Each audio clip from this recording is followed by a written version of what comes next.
Hello, everyone. I'm here with Sharmila Atwell, and she's speaking to me from the community of Ananda in Sacramento. So I know that you have a lovely family there. Tell us your husband and 3 children. Yeah. How old are your children now? 16 and almost 14 and 10 now. So My goodness. And they've lived entirely within the Ananda community their whole lives? that's right. Yeah. Did you start in Sacramento, or were you at the village for a time? No, we the kids were born at the village, so we started there, and yeah.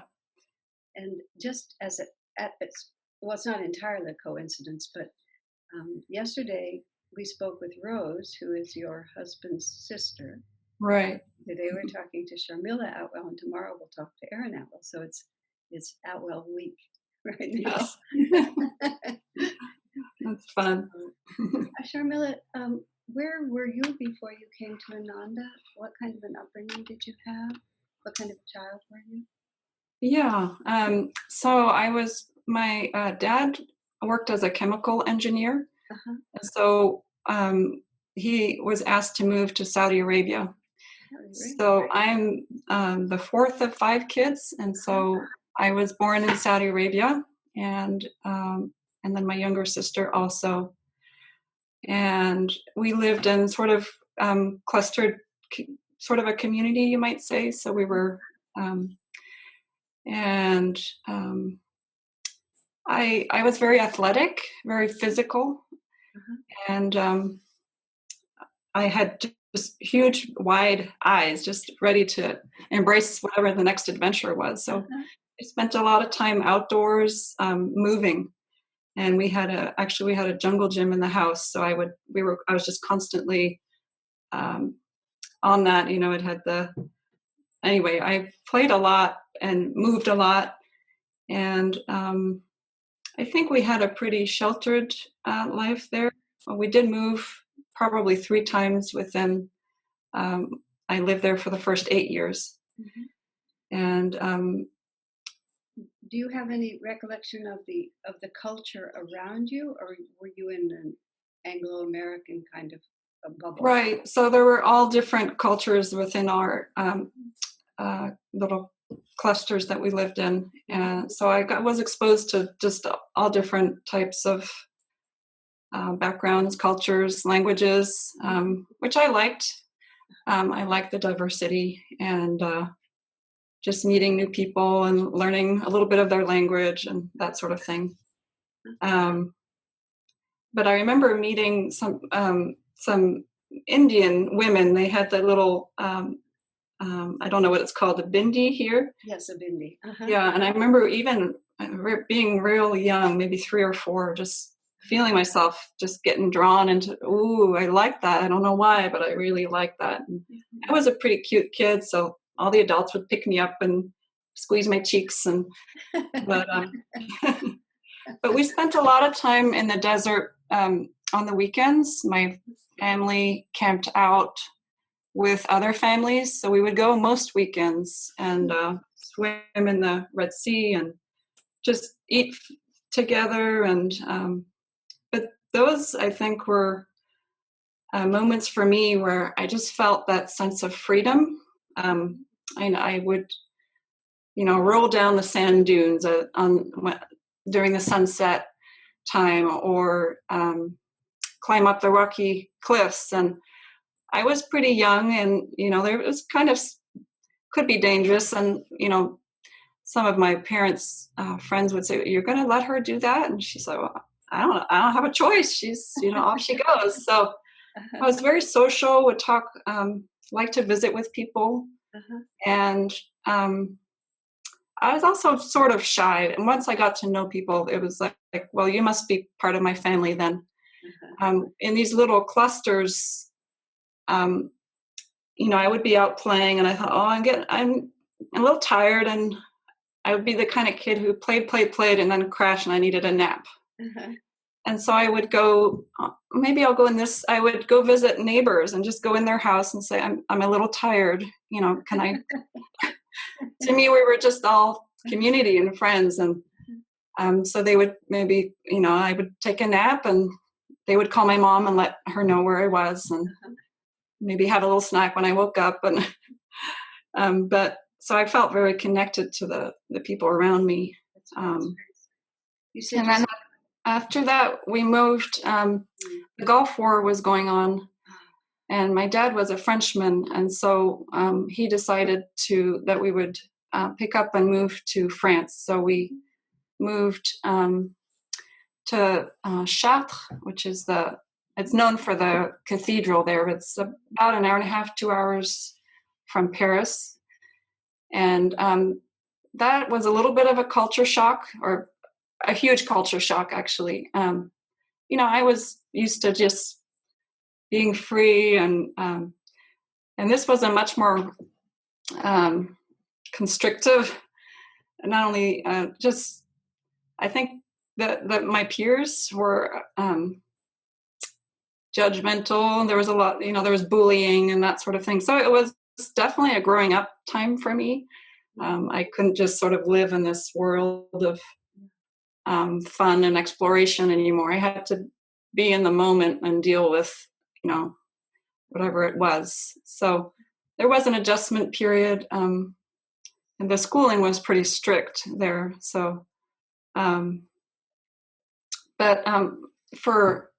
we did begin to go to church there. Back in Saudi Arabia, we did go to church, but it was sort of a hidden underground, like basement kind of thing. And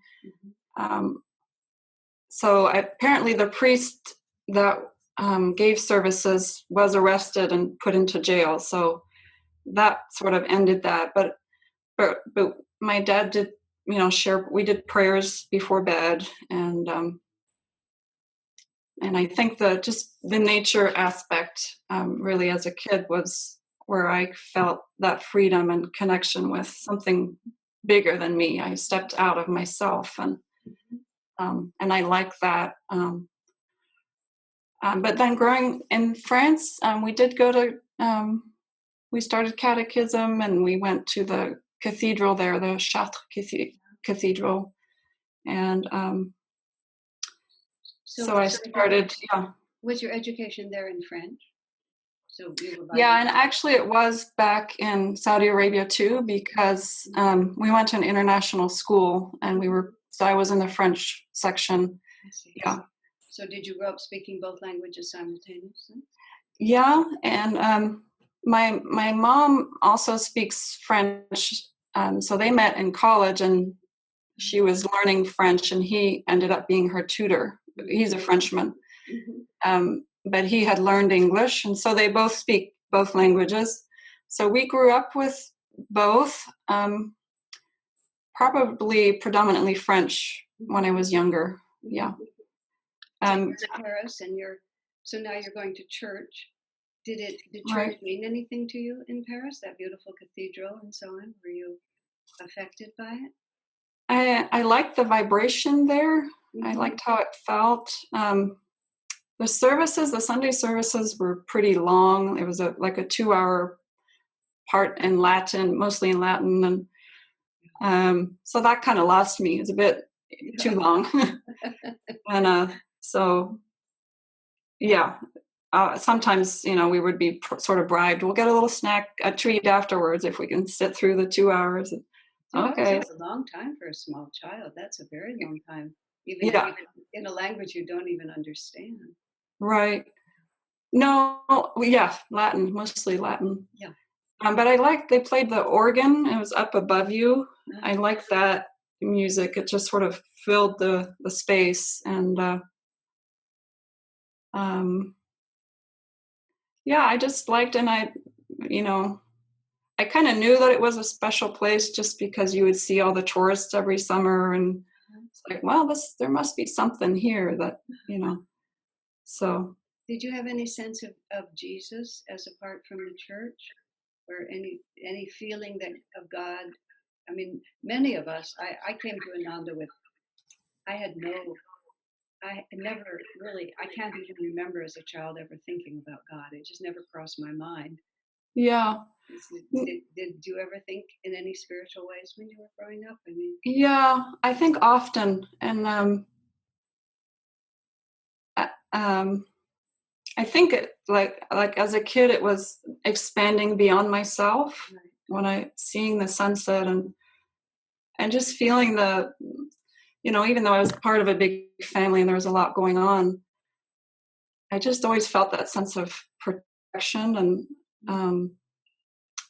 love around me. And so, and then when I moved to France, started catechism, so that gave me some, history and something to relate to. But I didn't relate to all of it.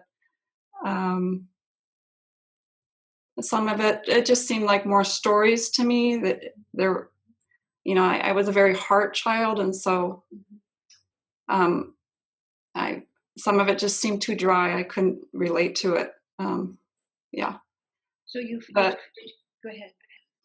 Yeah, certain teachings: love your neighbor, treat others the way you want to be treated, and some of the stories of compassion and those all drew me in. I was interested in that. Yeah. So did you finish high school in France? No. So I was there only, let's see, I guess it'd be 5 years, maybe 6 years. My dad got a new job offering in New Jersey. So I moved to New Jersey, and actually I ended up, my cousins, I would see them every summer since the time I was young. And so I ended up staying with them rather than my dad. My mom and stayed back in France. Yeah.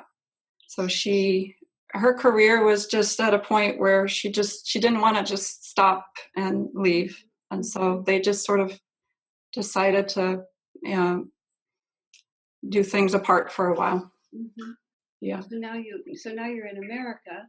You're with a new family, and you finished. That's where you finished high school? No.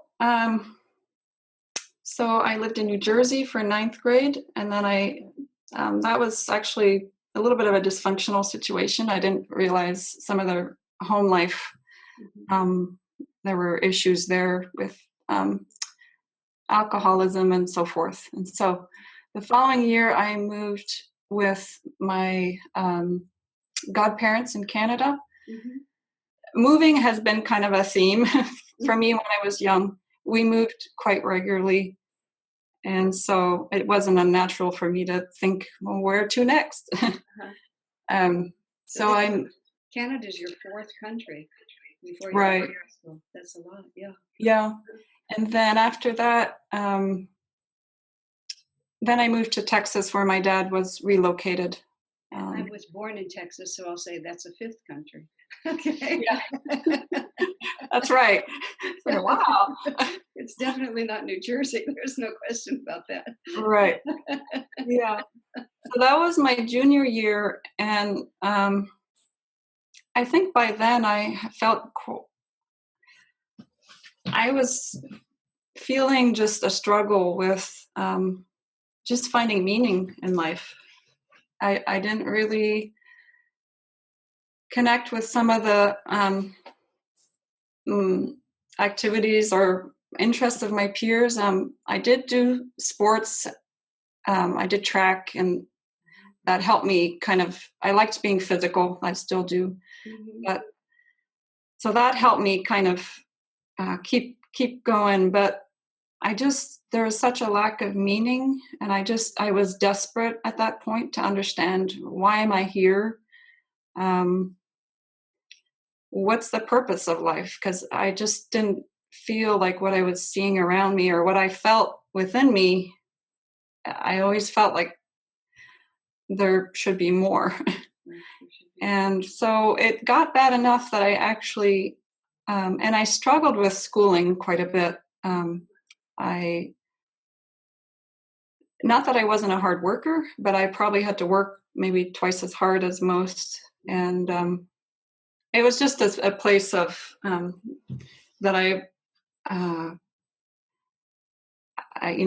wanted perfection, and it felt like too hard of a goal to stay up with all that was being asked. And I think the school itself too, I just didn't relate to, the school in Texas was so large. I think even in my grade, there were thousands. And so I started to become more and more disconnected, feel less connected, not only to my peers, but even being able to communicate with my family about what was going on. And so I did drop out of school that year, most of the way through my junior year, and that was quite a shock for my parents. They're both very academic, and they loved school, and so they didn't quite understand what was going on. And so I started doing some counseling, therapy type counseling. And I remember at the time that the therapist saying, well, how do you think you can come out of this? I just was a darkness. I just didn't see a way. But we did art therapy. And so she said, well, just try to draw something and so I thought it was interesting at that time that I had drawn sort of a path with, sort of obstacles in the way. Mm-hmm. And then at the end of the path, there was a gate, and I had found the key to open the gate. And what was on the other side were angels. Wow. And I thought, even then, I think part of me knew subconsciously that would be where I would receive the answers to what I was looking for. So when did Master enter the picture? When did you find out about? So my dad, some of my siblings were living in the East Coast. That was our summer location. We had family that had lived there, and so my dad said, "Well, then you need to go to Maine, where your siblings are, and get a job, and until you figure out what you want to do." And so I did that. And by then I was desperately seeking, and I would just any book I could find. I remember just if it just had a tiny little truth in the book, just one aspect, wow, that was the best book I've ever read. And then eventually I was struggling one day, just feeling a little discouraged, and my brother was living there with me, and I just asked him, I'm not really sure where to turn. I don't know. I don't know where to get answers. Mm-hmm. And he said, well, I don't know if this will help you, but I just finished reading this and you might like it. And it was Autobiography of a Yogi. Perfect. And so that was, the whole book was filled with truths. And so I read it pretty quickly. I just was so hungry to find answers. And so that started to really shift things. And so you were 17 at that point? Right. That's very good karma. I mean, you'd earned it by then, but it's good karma to be offered that book at the age of 17 and to recognize it at the age of 17. Right. So how long after that was it before you found Ananda? When did you come to Ananda? I think when I first read Autobiography, I'm pretty sure it was the SRF copy. Mm-hmm. And so basically my brother and I started really applying the teachings to our lives, which was a nice support for both of us. But so we became vegetarian overnight. We started a meditation practice. We started meditating, and just kind of changed our social circle. Not many of our peers had any interest in what we were doing. So, my brother and I started really applying the teachings, and it was it was fun. He has a real sense of spiritual adventuresomeness, which was good for me. I tend to be a little too serious. And so I remember a few things where, we read that, well, lots of vegetables and fruits would be good to help, spiritualize your thoughts and so forth. So we would he decided, let's make a soup of 21 different vegetables. And that'll be for lunch. And then for breakfast, we'll have a smoothie with all kinds of fruits. And then we also had maybe watermelon and cherries. And for me, it was a bit like the level of fiber, I think. This might be a bit too much for me. But I appreciated his zeal, and we started learning about mantras and affirmations and buying more books and listening to chants and so forth.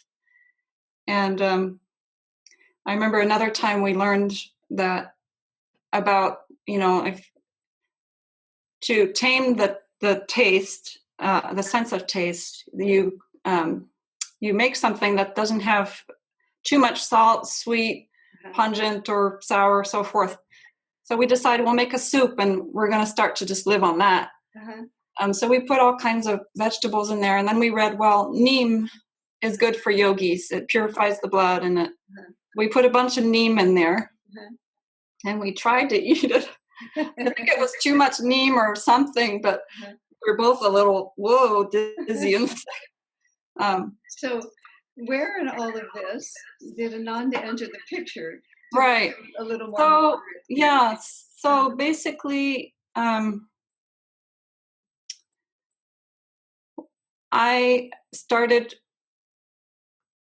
think he had a book from Ananda. And so I started, not only, I was still ordering books from SRF and started studying the lessons, but I was also ordering Swami's books. And I think that's how I really felt like I began to know Swami, is through his readings, and then the music also. The music also, very good. And so my brother decided to move back to Texas and finish his college, get his degree. And so knowing that I had connected with the Rhode Island Center there, and actually I met Swami for the first time there. What was your impression of Swami the first time you met him? Did he make an impression on you? He did, and I think it was through what my connection that I'd formed with him through the vibrations in his books.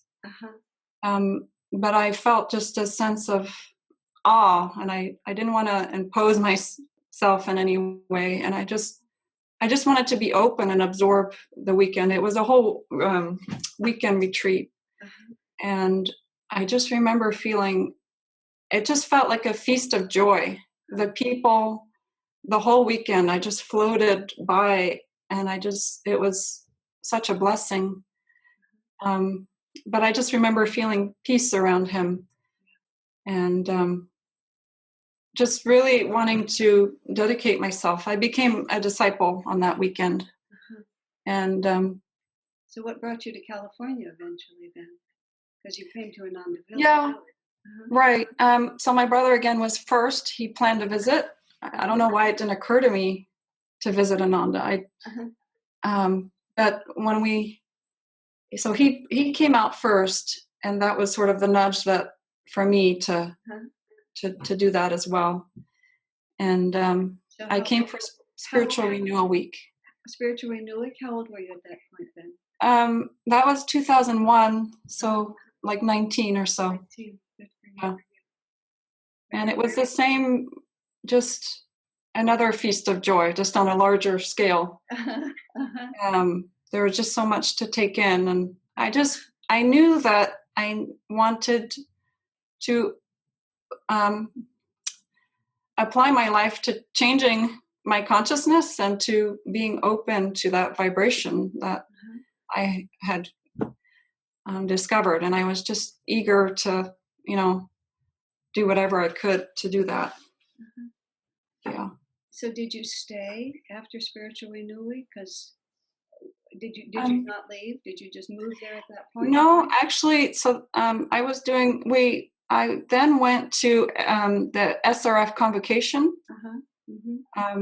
and it was interesting because when I was there, some of the friends I had met in Ananda were outside chanting and trying to let people know about what Ananda was about. And I thought, well, why am I standing over here? Those are my friends. So I'm going to go stand and sing with them. And so I did. And so that's one of the big blessings I think I had in my life, is that, I started out with SRF in the meditation group in Houston, and they warned us heavily, my brother and I, about going to the village, and it's a cult and it's brainwashing and etc. And I just feel so fortunate that I was able to trust what I had experienced from the books, and I said, well, I'll just have to see for myself. I just have to, but right now I feel drawn to check it out and to be in that vibration. So I feel fortunate that I wasn't taken away. You met Aaron at Ananda Village, didn't you? He was there. Right. We met in the training house after I took living discipleship. And I know I had been in a relationship when we first came to Ananda, and not with Aaron, but we came to visit Ananda together, and that sort of fell apart. So there was definitely a time of really finding my center. I think I had invested a lot, too much into that relationship of myself, and not really knowing where so I was determined. I still felt the longing for companionship, spiritual companionship, but I was also very decided that I would not go in that direction again unless it felt it came from Master, unless it felt right that way. So we met there, and we were really the younger of the house, and so you got a young man, a young woman, and but it was deeper than that. And we went. God came first for both of us. We were there because we wanted to just go deeper in the teachings and serve and do God's will. And so we took our relationship very slowly, and then we got pregnant with my daughter. She decided enough of this already. Yeah, she says, it's all good, so let's get moving. Yeah. So things sped up quite a bit after that. Yeah, and things do. Yeah, they do. Yeah. I mean, these children know what they want, and they just insert themselves. Okay, guys, I'm not going to wait for you to make up your mind. I'm going to make up your mind for you. Yeah, yeah. So I was 20, and Aaron was, a few years older. So I was fairly young to contemplate starting a family. And here we are in the training house, where it's really not encouraged to be in a relationship. So when I found out, I was a little like, this is big. Just wrapping my aura and just trying to understand what that meant. Yeah. Not only for me, but for us as a couple. And so we did a meditation together, a long meditation. And then the house mother at the time, Lalita, I went back. I was sort of taking quiet time, and I saw Aaron and said, what's going on? She could tell that. And so he said, well, you better talk to Sharmila. And so they came to my room, and so we explained to her what we'd found out. And she said, I don't know about you guys, but I just feel joy, I went, that was a big relief, because we thought she was going to give us a big scolding. It's like, well, you're right. I do feel joy. And so. That's a beautiful story. And now your firstborn is 16. So. Yeah. And there's been 2 other angels coming in behind her. So. Yeah. It's been a lot of blessings, a lot of growth. And someone told me once, you think that you teach your children, but it's not so much. They come in and they, with their wisdom and with their growth, and you learn a lot from them mostly. So discipleship for you has been motherhood and yeah, householder, wife, mother, and yeah, disciple together. yeah. Well, Sharmila, that's just lovely. Thank you so much for sharing all that with us. I'm really touched to hear it. Not yogis tend not to have as many children as other people do, and so in all of these interviews that we've done, there have been a few children here and there, but it's nice also to talk to you and through you to talk about your family. Yeah. So Yeah. thank you so much for sharing. Thank you, Asha. Thank you so much.